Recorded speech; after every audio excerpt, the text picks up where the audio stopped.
Entre hoy y mañana vamos a terminar los temas que nos faltan para el siguiente examen. Obviamente, pues ya vienen las vacaciones, el examen se haría pues hasta regresando. Entonces ya nada más ustedes también para que se pongan de acuerdo, si quieren que sea así inmediatamente después de regresar o si nos esperamos a la siguiente semana, ustedes pónganse de acuerdo todavía, pues está esa facilidad de hacerlo ya sea regresando o la siguiente semana para que se vuelvan como a adaptar. Y en cuanto a sus tareas, eso sí ya les subí en la plataforma lo de las tareas y lo pueden ya empezar a cargar o subirlo hasta la primera semana regresando de vacaciones, tienen oportunidad para cargar todas sus tareas. ¿De eso tienen dudas? No, doctora. Muy bien, bueno, entonces ahí se ponen de acuerdo y ya me avisan ya sea por aquí o a través de su jefe de grupo, como ustedes gusten. Y bueno, entonces ahora sí vamos a iniciar este tema que corresponde a patología del corazón. Vamos a hablar primero acerca de generalidades, de medidas promedio, medidas estándar para un corazón adulto normal. Aquí tenemos primero que el miocardio normal, pues ya como lo podemos observar así, son fibras de músculo cardíaco, donde se le alcanzan a ver unas pequeñas estriaciones y tiene también los núcleos que se encuentran como rechazados hacia la periferia. Estas son unas células miocárdicas normales. Estas células pues van a tener obviamente la característica de contractilidad. El peso normal para los adultos es en promedio de 250 a 350 gramos. El espesor de la pared del ventrículo derecho siempre va a ser más delgadita que la del ventrículo izquierdo. El ventrículo derecho mide aproximadamente de 0.3 a 0.5 centímetros, que es las medidas normales, y el ventrículo izquierdo de 1.3 a 1.5 centímetros. Entonces, una vez que las medidas se encuentran elevadas, por decir, si hablamos de un ventrículo izquierdo de 2 centímetros, ya podemos decir que aquí el miocardio, el ventrículo izquierdo se encuentra hipertrófico, se encuentra engrosado. Estamos hablando ya de una hipertrofia ventricular, siempre que aumente de estas medidas. Y luego, en cuanto a la irrigación miocárdica, vamos a tener que son 3 las arterias que tienen una irrigación principal para el corazón. Va a estar irrigada principalmente por la coronaria derecha y la arteria coronaria izquierda se va a dividir en 2 ramas, que es la circunfleja y la arteria descendente anterior izquierda. Esto es de importancia específicamente para los temas donde vamos a hablar acerca de la isquemia, de la isquemia miocárdica, porque dependiendo cuál es el sitio o cuál es la arteria que se ve afectada, entonces va a ser el territorio cardíaco que se va a ver afectado por la isquemia. Aquí, además de estas 3 pues, arterias principales que tenemos, también vamos a hablar de una circulación colateral. Esta circulación colateral es básicamente la anastomosis de las arterias coronarias que se presentan entre cada una de ellas. Bueno, también vamos a hablar un poquito de la patología o de las alteraciones que se pueden presentar a nivel de las válvulas cardíacas. Las válvulas cardíacas, esto ustedes ya lo conocen, que son las pulmonares, la tricúspide, la aórtica y la mitral. Entonces, también en esta clase vamos a hablar pues un poco acerca de las valvulopatías que pueden afectar estas zonas. Bueno, empezando con las alteraciones patológicas que vamos a ver a nivel del músculo cardíaco, tenemos pues la primera que corresponde a la hipertrofia cardíaca. Esto cuando hablamos de los cambios de adaptación celular, ya habíamos dicho que la hipertrofia pues es exclusivamente el aumento en el tamaño de las células, no tanto el aumento en el número de las células. Entonces, un ejemplo pues característico de la hipertrofia es la hipertrofia ventricular izquierda, donde tenemos aquí, por ejemplo, en la foto superior, donde tenemos la letra A, si se fijan ustedes ahí, la pared izquierda del ventrículo, la pared ventricular izquierda se ve engrosada. Ya dijimos que cuando excede de 1.5 centímetros su medida, entonces ahí ya estamos hablando de una hipertrofia ventricular izquierda. Y lo podemos ver aquí en comparación con los cortes que se ven de manera longitudinal aquí en el corazón, donde podemos ver las 2 cámaras ventriculares.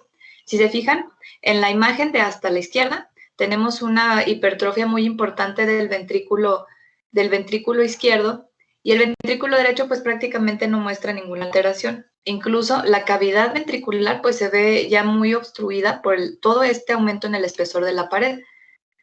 Y si nos vamos a la imagen que se encuentra hasta la derecha, aquí ya estamos hablando de una cardiopatía dilatada, porque vean cómo tenemos ambas cavidades, tanto el ventrículo izquierdo como el ventrículo derecho, se ven muy dilatadas precisamente por estos, pues una insuficiencia cardíaca. Esto ya lo hemos comentado muchas veces, que la hipertrofia hace referencia al aumento en el tamaño, pero no en el número, y lo vemos en la imagen histológica. Si se fijan cómo los núcleos se ven muy aumentados de tamaño, las fibras se ven también como más gorditas, las fibras cardíacas se ven más gorditas que las que les mostré al principio, e incluso estas tienen algo de edema, que son los espacios blancos que se ven entre las fibras cardíacas. Ok. La definición de insuficiencia cardíaca es cuando el corazón no consigue generar un gasto suficiente para satisfacer las demandas metabólicas de los tejidos, o en el caso de que consiga satisfacer estas demandas metabólicas, pero a expensas de presiones de llenado superiores a las normales. Vamos a hablar aquí de dos subtipos de insuficiencia cardíaca. Cuando nos referimos a una insuficiencia cardíaca compensada, es cuando los volúmenes de llenado telediastólico aumentados dilatan el corazón. Por lo tanto, aquí van a determinar una mayor distensión de las fibras cardíacas, y estas fibras que se encuentran más alargadas de lo normal tienen la capacidad de contraerse con más fuerza, aumentando de esta manera el gasto cardíaco. O dicho de otras palabras, aumentando la fuerza con la que el corazón envía la sangre hacia las arterias, dependiendo de dónde se encuentre, si se encuentra en el lado izquierdo o en el lado derecho. Entonces, ya cuando tenemos una insuficiencia cardíaca descompensada, aquí el corazón, pues como se encuentra en condiciones no aptas para su función, eventualmente el músculo que se encuentra más dilatado, que se encuentra más estirado, ya no va a conseguir propulsar la suficiente sangre para satisfacer las necesidades del cuerpo. Entonces aquí ya también podemos ver alteraciones que se pueden ver macroscópicamente, como es la cardiopatía dilatada, donde tenemos un corazón donde ambas cámaras se encuentran más dilatadas precisamente por este aumento o alargamiento de las fibras cardíacas. Y cuando ya logra cumplir su función, entonces sí estamos hablando de una cardiopatía descompensada. ¿Sí, Carolina? Entonces, aquí, bueno, yo entendí que primero se da la insuficiencia cardíaca compensada para dar lugar a la descompensada. Ok, sí. Sí, así es. Lo primero que acuérdense que este es un mecanismo, como podríamos decirlo también, de adaptación celular, porque estamos hablando de que como el corazón no tiene la fuerza suficiente para dar la eyección, la fracción de eyección necesaria para que se dé la adecuada perfusión tisular, entonces lo que hacen las fibras cardíacas es como que se alargan para de esta manera contraerse de una forma más eficiente y aumentar el volumen de eyección. Entonces, estas células, pues obviamente no se encuentran en las condiciones normales en las que deberían de encontrarse. Por lo tanto, eventualmente estas células pues van a perder su fuerza de contracción. Y ahí es cuando ya pierden sus capacidades de contracción de manera adecuada, entonces sí, ya hablamos de una cardiopatía descompensada. Ok, gracias. Sí. Ok. Ese es por como el mecanismo o pues la mecánica de lo que les comentaba, sería en lo que estamos hablando específicamente de las fibras cardíacas, pero también vamos a tener activación de los sistemas neuromorales que permiten precisamente aumentar este gasto cardíaco.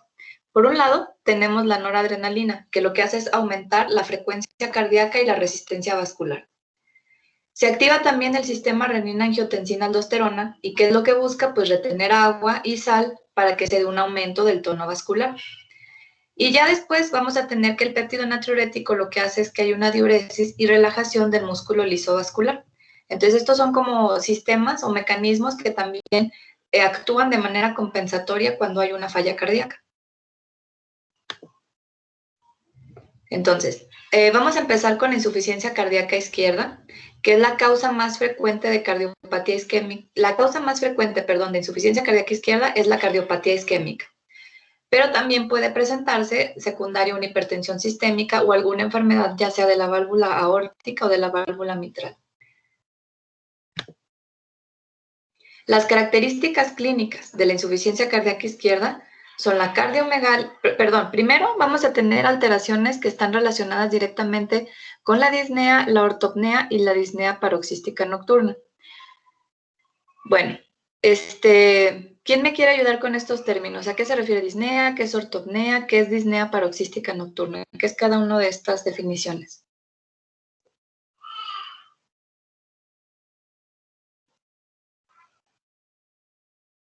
Empezando con la disnea, que es la más sencilla. ¿Qué es la disnea? La dificultad para respirar.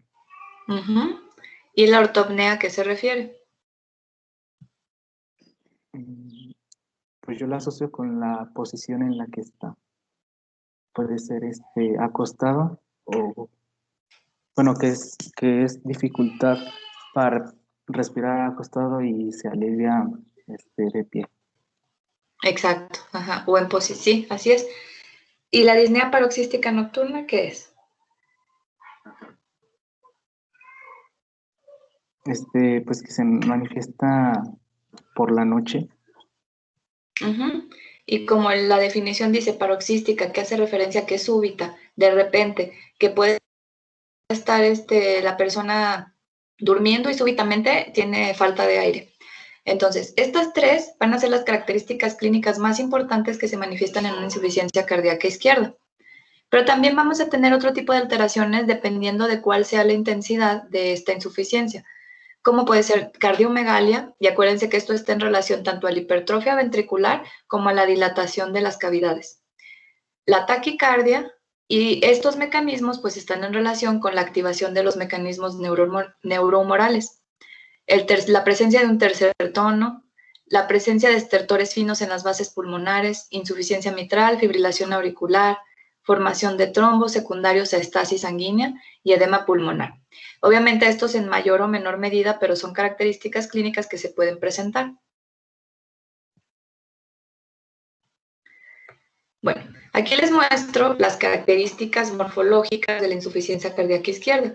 Ya habíamos dicho que aquí, pues estamos hablando de hipertrofias ventriculares, del ventrículo izquierdo específicamente, como lo vemos en la imagen del centro. Aquí tenemos pues una pared engrosada, una pared ventricular engrosada, pero si se fijan, en la imagen de la izquierda les pongo ahí sobrecarga de presión. Sobrecarga de presión, por lo que les comentaba, como las presiones se encuentran aumentadas, ya sea, por ejemplo, por la hipertensión arterial, que sería una de las causas principales para que se presente estas alteraciones, lo que hace el corazón es hipertrofiar su ventrículo izquierdo para aumentar la capacidad de la fracción de eyección. Por el otro lado, tenemos una sobrecarga de volumen. Hay más, pues volumen sanguíneo efectivo circulante, lo que hace que las cavidades se dilaten para permitir pues mantener esas capacidades aumentadas de la sangre.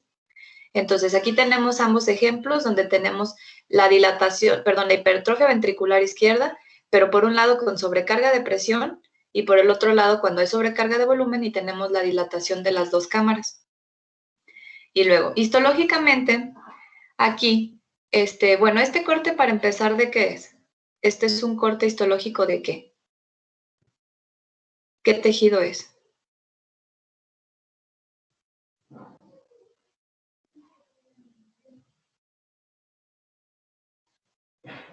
Véanlo bien, tiene unos espacios claros. ¿Qué es? Es pulmón. Es pulmón. Es un pulmón, son los alvéolos pulmonares, pero tiene ahí algo en su luz. ¿Qué será esa? En la lucecita, en los espacios que deberían de estar claros, tiene ahí unas cosas de color así como pardo. ¿Qué serán esas cosas? ¿Qué se imaginan que pueda ser? Eritrocitos, tal vez. Sangre. Sangre podría ser, ¿ok? Entonces, estas células son macrófagos que precisamente están fagocitando eritrocitos. Entonces, por eso se ven así como cafecitos. En realidad son macrófagos que están fagocitando eritrocitos pero esto es secundario a una insuficiencia cardíaca. Entonces, por eso se ven estas alteraciones que comentábamos en la clínica, donde tenemos alteraciones a nivel pulmonar. Entonces, en los cortes histológicos, esto es lo que podríamos observar en un paciente con una insuficiencia cardíaca izquierda. Incluso reciben el nombre de células de la insuficiencia cardíaca porque es característico que si vemos estos acúmulos de macrófagos que están fagocitando eritrocitos en la luz de los alvéolos, podemos asumir que este paciente tenía una insuficiencia cardíaca izquierda. Entonces, si ya en un estudio de necropsia vamos al corazón, probablemente vamos a encontrar una hipertrofia ventricular izquierda. Bueno, en el caso de la insuficiencia cardíaca derecha, esta lo más común es que sea secundaria, o sea, primero el paciente tuvo una insuficiencia cardíaca izquierda y eventualmente evolucione a una insuficiencia cardíaca derecha. Esto va a dar debido a cualquier incremento de la presión en la circulación pulmonar que acaba de manera que sobrecarga al lado derecho del corazón. Esto se le conoce como el cor pulmonale, es el que yo creo que ya han escuchado ustedes hablar del famoso cor pulmonale o corazón pulmonar, donde tenemos que secundaria una insuficiencia cardíaca derecha, se aumentan tanto también las presiones de la circulación pulmonar que eventualmente lo que pasa es que sobrecarga el lado derecho del corazón, dando lugar a una hipertensión pulmonar grave y ya pues recibe el nombre que les comento de corazón pulmonar o cor pulmonale. Las características clínicas de la insuficiencia cardíaca derecha pues van a ser sus manifestaciones en cuanto a los síntomas respiratorios van a ser muy pocos a comparación de los que se presentan en la insuficiencia cardíaca izquierda.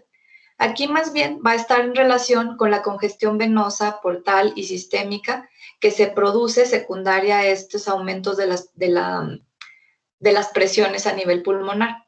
Entonces, aquí pues básicamente vamos a tener edema, ascitis, derrame pleural, todo lo que se encuentra en relación con el aumento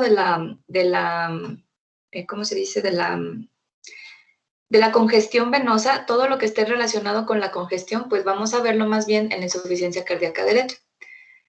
Entonces les voy a poner aquí unos ejemplos, donde ya dijimos que, bueno, vamos a tener, cuando tenemos un aumento de esta congestión sistémica, pues lo vamos a ver a manera de edema generalizado y que usualmente se ve más en extremidades inferiores. Pero otros acúmulos de líquidos también se pueden dar a forma de ascitis, también se pueden ver cuando se ocupan estos espacios a nivel pericárdico o a nivel pleural y se manifiesta pues obviamente como un derrame pericárdico, un derrame pleural, pero también otra de las características es que vamos a tener a nivel del hígado y del vaso. Aquí les pongo un corte macroscópico del hígado, perdón, donde cuando se presenta una congestión va a recibir el nombre de hígado en nuez moscada. Incluso si fijan, ahí les puse como un dibujito de una nuez, que esta nuez, si se fijan, tiene como unas trabéculas de color café que asemejan mucho a las que se ven en el hígado. Y esto es secundario a la congestión. También se ve a nivel de los sinusoides, pues abundantes eritrocitos debido a estos aumentos de las presiones pulmonares. Entonces, ya dijimos que del lado izquierdo del corazón, más bien la sintomatología va a ser respiratoria, y cuando tenemos una insuficiencia derecha, además de los datos que ya mencionamos, porque usualmente es secundario o eventualmente se desarrolla a partir de una insuficiencia cardíaca izquierda, pues vamos a tener estas características que les comento. Hasta aquí de lo que les acabo de comentar, ¿tienen algún comentario o cualquier cosa? ¿O si vamos bien? Doctora, yo tengo una pregunta. Sí. Perdón. En este caso, el edema pulmonar no se da porque se tuvo que dar primero por la insuficiencia cardíaca izquierda, ¿verdad? O sea, ¿se podría presentar una insuficiencia cardíaca derecha incluso con edema pulmonar o no? A ver, no, se me hace que no entendí la pregunta. O sea, que si puede ser aislada o tiene que ser siempre presentarse una insuficiencia cardíaca del lado izquierdo para después manifestarse estos síntomas. Sí, bueno, ya ve que en la insuficiencia cardíaca izquierda se puede dar como manifestación clínica un edema pulmonar. Entonces, mi pregunta es que como en la insuficiencia cardíaca derecha se debe secundario a una insuficiencia cardíaca izquierda, puede presentarse el edema pulmonar junto con la insuficiencia cardíaca derecha. Ah, ok. Sí puede presentarse. Acuérdense que este conjunto pues de síntomas, de manifestaciones clínicas, pueden ir de mayor o menor medida. No se presentan todas o no son simultáneas tampoco. O sea, pueden presentarse algunas u otras sí u otras no, dependiendo de cuál sea la gravedad de la insuficiencia cardíaca. Gracias, doctora.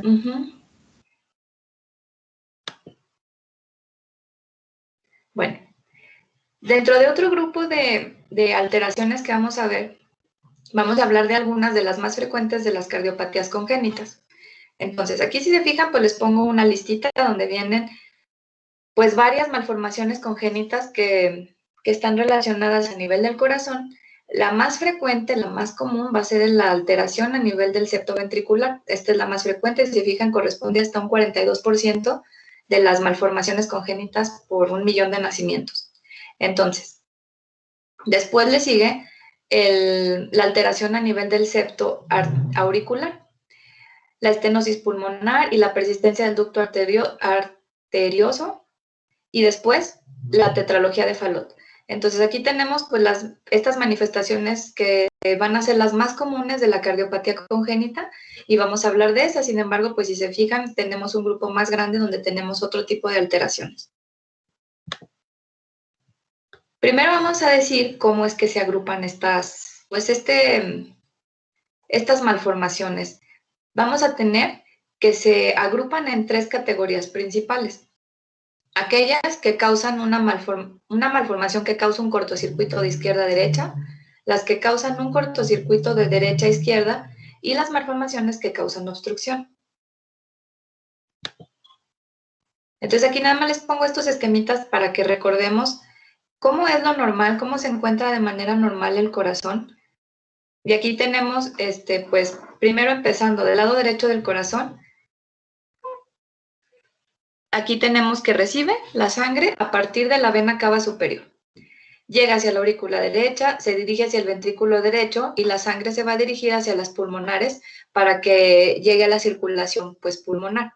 Entonces, a partir de la aurícula izquierda, que recibe la sangre a partir de las venas pulmonares, esta sangre, como ya saben, es una sangre que se encuentra oxigenada, que se dirige hacia el ventrículo izquierdo y a partir de aquí se va a ir hacia la aorta para distribuirse a la circulación sistémica, una sangre que ya se encuentra oxigenada. Entonces, aquí, pues obviamente, entre el ventrículo izquierdo y el ventrículo derecho se encuentra un tabique que los divide, al igual que un tabique que divide la aurícula derecha y la aurícula izquierda. Esto sería como las características normales que tenemos en un corazón adulto. Entonces, hablando de los cortocircuitos específicamente de izquierda a derecha, como ya les comenté, este grupo de alteraciones van a ser las más frecuentes, las que se van a encontrar de manera más común en los niños que pues nacen con alguna alteración cardíaca. Aquí, una característica importante es que estas son acianóticas. No presentan cianosis o si presentan se puede dar meses o años después del nacimiento. A diferencia de las que son de derecha a izquierda, que desde el momento en que nace el bebé ya es una cardiopatía cianótica porque ya el niñito nace azul. Entonces, dentro de este grupo vamos a encontrar al defecto del tabique auricular, al defecto del tabique ventricular, pues y aquí como pues ya ustedes saben, hay una alteración a nivel de los tabiques, lo que permite el paso de sangre entre los ventrículos o las aurículas. Otro de ellos es el conducto arterioso persistente, también vamos a hablar un poquito de y los defectos del tabique aurículo-ventricular, pues donde obviamente falta el tabique que divide ambos, tanto aurículas como ventrículos. Entonces vamos a iniciar con los defectos que se forman o que se dan a partir del tabique auricular. Bueno, aquí primero vamos a ver estas 3 características que tenemos que se originan ya sea del ostium secundum, que es el 90% de las alteraciones, del ostium primo, que es a partir del 5%, y el restante es a partir de un defecto del seno venoso. Estas usualmente van a ser asintomáticas antes de los 30 años de edad, y después de esta etapa, cuando ya se manifiesta como un soplo debido al exceso de flujo a través de la válvula pulmonar.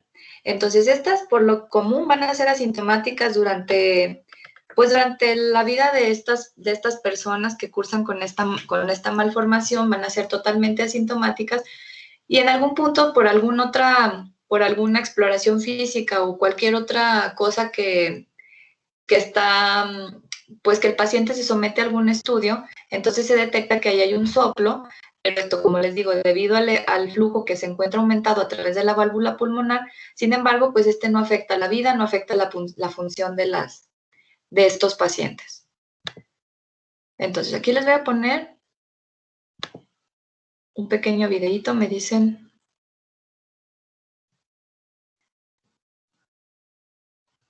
Ok. Le voy a pausar tantito. ¿Se escucha o no se escucha? Sí, doctora, sí se escucha. Sí, doctora. ¿Y le entienden? ¿O les voy diciendo para...? Como guste, doctora. Digo, yo sé que algunos de ustedes sí entienden, pero no sé los demás. A ver, o están dormidos. Por mí, así está bien, pero como quieran. A ver, entonces ahí se los voy a presentar, y si les queda alguna duda, yo creo que está muy didáctico, pero si no, ahorita me comentan. Lo voy a presentar, ¿ok? Ay, caray, se salió. A ver, dame un segundo. Y por cierto, ¿cómo les fue en el congreso de la semana pasada?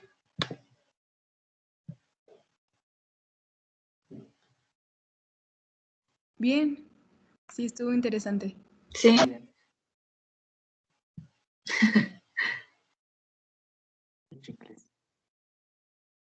¿Y de qué fue el congreso? Pues abordaron varios temas, pero yo creo que el que más se mencionó fue como lo de la vacunación y todo eso. Ah, ok. Oye, ¿en qué diapositiva estábamos? No me fijé.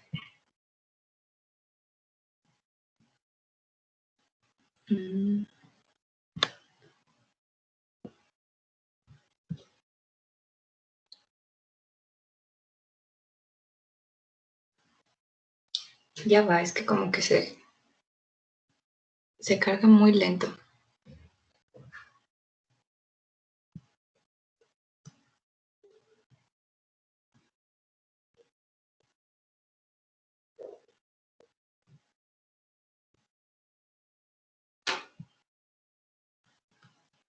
A ver si ya se ve.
Listo. Sí quedó más claro.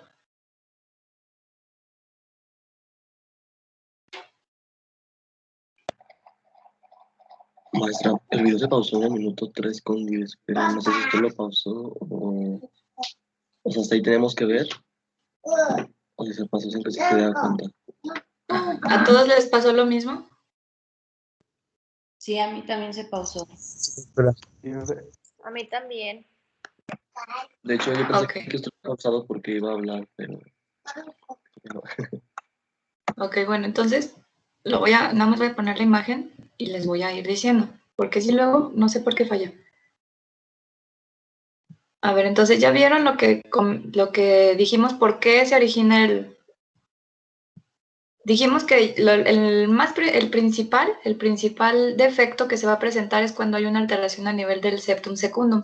Entonces, se permanece el ostium secundum abierto y lo que pasa es que pues permite la comunicación del lado derecho hacia el lado izquierdo. Ok. Entonces, la segunda causa pues sería una alteración o que permanezca abierto el ostium primum. Entonces esas serían como que las dos causas más importantes para que se permanezca esta apertura entre ambos aurículas. Y luego, ¿qué otra cosa? Pues ya dijimos también que la alteración pues van a ser unas malformaciones que son acianóticas, precisamente porque la sangre que está en la comunicación, la sangre que está pasando ya está oxigenada, lo único que hace es como dar otra vuelta hacia el sistema pulmonar para volverse a oxigenar. Entonces, por lo tanto, estas manifestaciones se van a ver como cardiopatías acianógenas.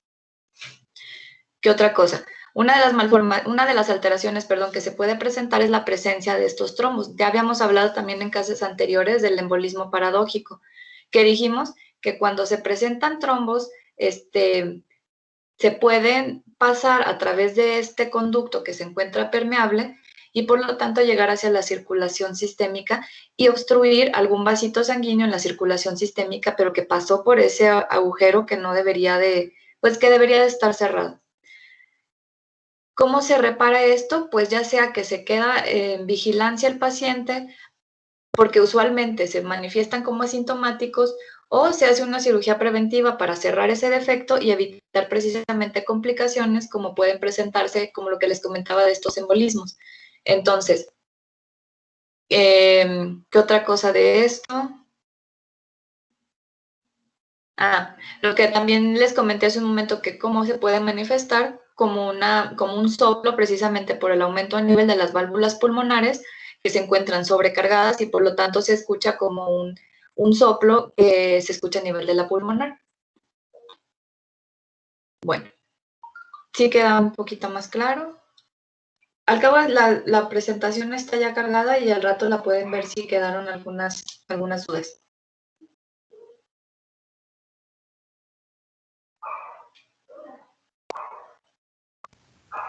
Sí, doctora, esto solo es del tabique auricular, ¿verdad? Esto es para el tabique auricular. Ok, gracias. Y luego, en el caso del tabique ventricular, que es la más frecuente, como les comentaba, también se van a clasificar por el tamaño y por la localización del defecto a nivel del tabique. Vamos a tener que puede presentarse una comunicación interventricular de tipo membranosa o infundibular. O sea, esto básicamente se refiere a cuál es el sitio donde se presenta el defecto, ya sea en la zona que es membranosa del tabique o en la zona muscular. En el 90% de los casos se producen en la región del tabique interventricular membranoso. Entonces, esta va a ser por mucho la más frecuente. Y en el caso de la infundibular, que se encuentra localizada por debajo de la válvula pulmonar o, como les digo, en el tabique muscular, en la parte muscular de esta porción que divide a los ventrículos. En la edad pediátrica, cuando se manifiesta, se puede ver asociada a otra cardiopatía como es la tetralogía de Fallot o puede ir así solita. Entonces, esta es la derivación de izquierda a derecha más común.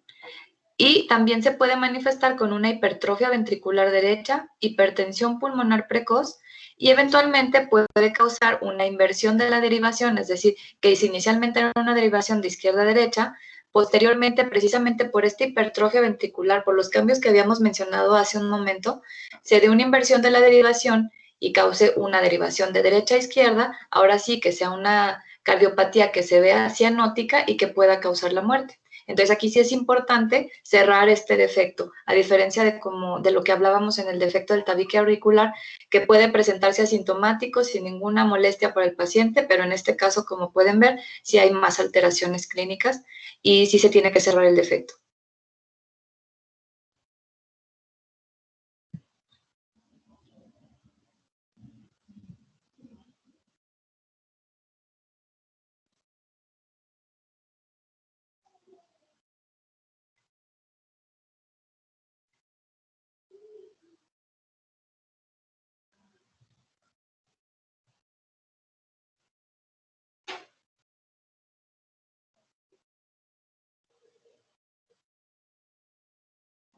Esto es lo que les comentaba en el caso de la comunicación interventricular, donde tenemos que lo normal, pues es obviamente que el tabique se encuentre completamente cerradito. En la parte superior tenemos el defecto a nivel membranoso y en la parte inferior tenemos el defecto a nivel del músculo del tabique.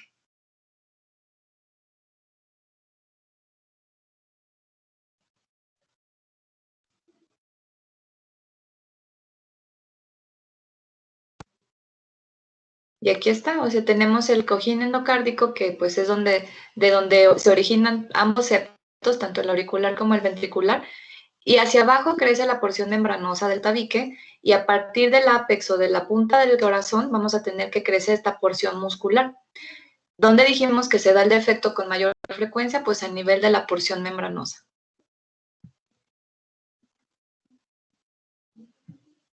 Y ya se trabó otra vez. Bueno, entonces, eso es de las malformaciones más frecuentes. Primero la ventricular y después la auricular. Pero también otro de los defectos que podemos encontrar es el conducto arterioso persistente. Aquí se manifiesta cuando el cierre del conducto no se produce y se mantiene o se persiste la conexión fental entre la aorta y la arteria pulmonar. Entonces, acuérdense, durante el desarrollo embrionario lo normal es que esta conexión exista, que hay una conexión entre la aorta y la arteria pulmonar, pero al momento del nacimiento esto se debería de cerrar. Y luego, cuando los lactantes presentan hipoxia o cuando hay alguna otra alteración congénita, pues podemos detectar que esta hipoxia puede ser secundaria a un conducto arterioso que persiste o que no se ha cerrado. Y bueno, obviamente para fines de examen, pues también es nada más saber en el conducto arterioso persistente cuál es la porción o cuál es lo que conecta a este conducto arterioso persistente, pues que en este caso sería la aorta y las pulmonares, la arteria pulmonar.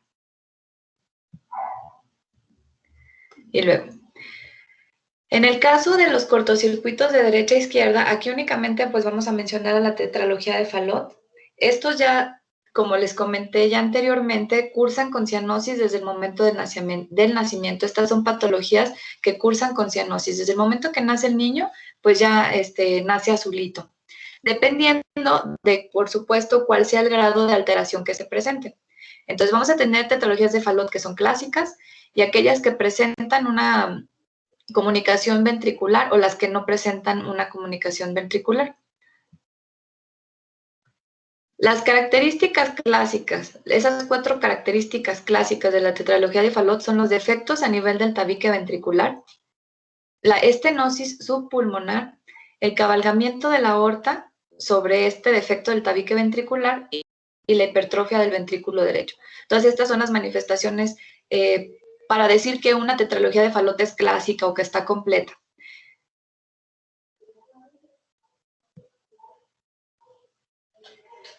El corazón en la tetralogía de Fallot se ve aumentado del tamaño. Acuérdense, se ve aumentado por la hipertrofia ventricular derecha. Entonces adquiere una forma como de bota. Ahorita les muestro una imagen. Tiene una forma de bota secundaria a esta hipertrofia ventricular derecha. ¿De qué va a depender el grado de cianosis? El grado de qué tan cianótico se presente un paciente, pues va a depender del grado de la estenosis subpulmonar. ¿Qué tanta estenosis exista? Va a ser el grado de la cianosis. Por eso se dice que la tetralogía puede ir de una tetralogía rosada a una tetralogía clásica, dependiendo del grado de esta estenosis subpulmonar. Esto es lo que les comentaba, toma esta forma como de bota precisamente porque hay un aumento a nivel del ventrículo derecho por la hipertrofia. Este ventrículo se encuentra hipertrofiado y toma esta forma como si se tratara de una bota. También, o sea, eventualmente ya en sus exámenes si les preguntan que cuál sería la malformación que toma esta forma de bota en un estudio radiológico, pues es la tetralogía de Fallot. ¿Sí, Carolina?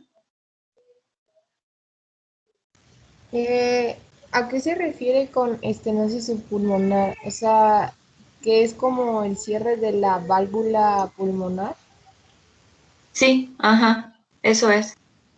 pero el sub no tiene algo que ver, bueno, el prefijo, es que no entiendo por qué sub.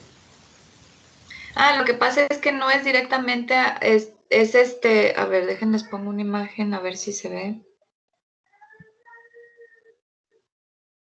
Ok, nada más es por ejemplo, aquí en esta donde dice el defecto del tabique ventricular, tenemos donde está la pulmonar, donde se ve la comunicación a nivel del ventrículo derecho con la pulmonar, la estenosis se presenta un poquito abajo de las válvulas pulmonares, por eso dice subpulmonar. Ah, ok, muy bien. Ujú, sí, sí, de nada.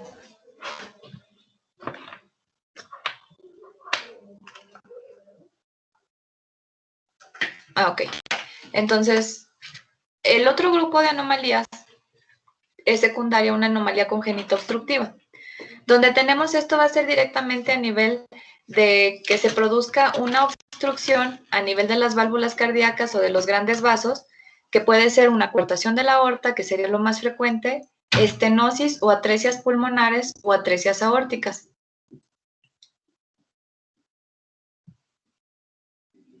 La coartación de la aorta, este término que, como dice en su libro, que suena como muy elegante, pero pues nada más se refiere a que hay una estenosis o constricción. La coartación aórtica se puede presentar en la forma infantil o adulta, dependiendo de la etapa de evolución clínica, y se dividen dependiendo de si existe o no existe un conducto arterioso persistente. En el caso de la coartación aórtica, donde tenemos un conducto arterioso persistente, se va a manifestar con una cianosis localizada en la mitad inferior del cuerpo al momento del nacimiento. Esto es, como les digo, con un conducto arterioso persistente. ¿Ustedes qué creen que pase si ese conducto se encuentra cerrado o si no hay este conducto que se encuentra ahí todavía, pues pasando sangre hacia la circulación sistémica? ¿Qué creen que pase cuando no hay una conducto arterioso persistente?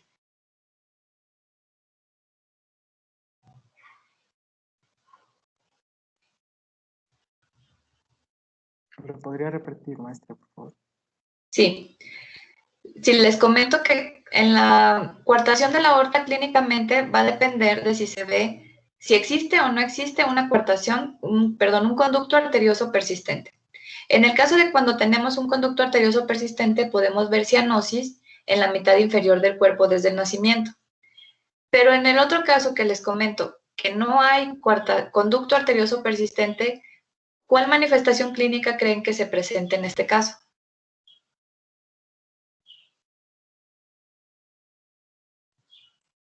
Podría ser el edema pulmonar por la coartación aórtica que obstruya la arteria pulmonar. ¿Podrías, a ver, me repites otra vez, por favor? O sea que debido a la coartación aórtica obstruya en cierta parte la arteria pulmonar y eso cause un aumento de presión en el pulmón y pues pueda causar edema pulmonar.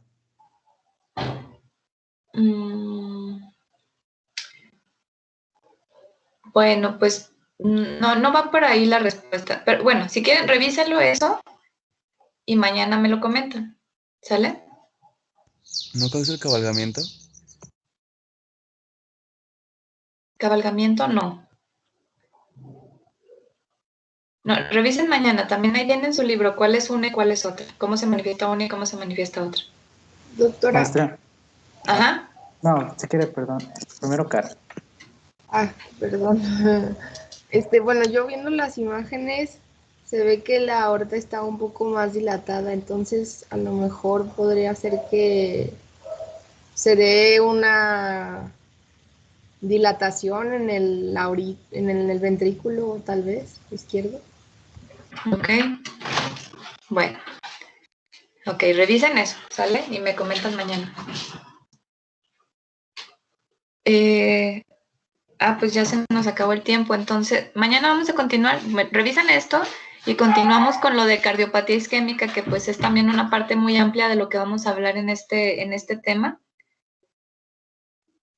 ¿Sí, Fernando? Doctora, yo tenía una duda. Por ejemplo, en la comunicación interventricular, cuando no hay tabique pues, interventricular, ahí no estaría también como comprometida el sistema de conducción del corazón. Entonces, ahí cómo es que se logra despolarizar al mismo tiempo que se contraiga de forma rítmica. Pero es que, o sea, ahí no estamos hablando de alteraciones a nivel del sistema de conducción, o sea, más bien ahí el defecto, pues como les comento, está a nivel del tabique. Pues sí, pero en el tabique que no va en las de His. Pues más, pero hacia más bien dirigido hacia el APEC, ¿no?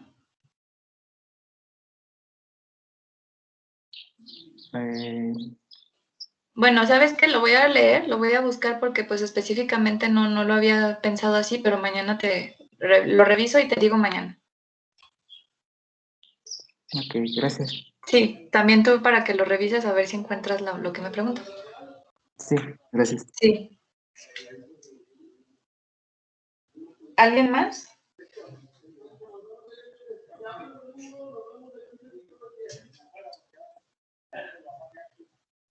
Bueno, entonces, como les digo, mañana terminamos este tema y como ya, pues estuvimos varios días en clases, también mañana vamos a terminar el tema de el que sigue, que es de los eritrocitos, para ya que terminar estos temas y regresando, pues continuar con lo que sigue, las exposiciones también que ya se vienen los equipos siguientes. Y bueno, y pues nada más. Entonces ya terminamos por el día de hoy, continuamos mañana con esto que les digo de la cardiopatía isquémica, revisen eso. Y sí, ajá. Sí.